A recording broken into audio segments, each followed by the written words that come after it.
Last night, Channel 7 broadcast a report in which a former barmaid at Parliament House gave lurid descriptions of a sexual relationship with State Premier Mike Rann. The barmaid was married at the time. At a Labor fundraiser in October, her estranged husband allegedly whacked Mr Rann with a rolled-up magazine. The Independent Weekly has a statement received the morning after the fundraiser, quoting witnesses who heard the husband say to the Premier, "You remember my wife." We Press asked Mr Rann the following day if he knew what the husband was talking about. "No," he replied. "This morning, that looks like a lie."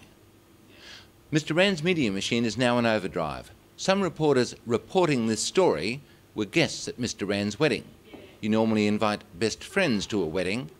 Over the weekend, some reporters reported unconfirmed, unsubstantiated reports that Seven paid her $200,000 for the interview. This morning, Mr Rann quotes those reports. In a statement, he says, "I am told she was paid an enormous amount." He doesn't say who told him. Read it in the papers, perhaps. Ex-Labor Senator, now lobbyist Nick Bolkus, repeats it. Kerry Stokes paid her 200 grand or thereabouts, he says. There's an implication that the more the pay, the more discredited the Speaker. If that's so, consider that MPs get paid more than most people. There's one question most people want answered. Mike, they want to know, did you have sex with that woman?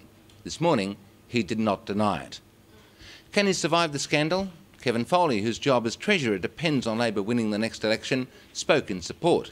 Labor Minister Tom Koutsantonis, whose portfolio is allocated by the Premier, spoke in support.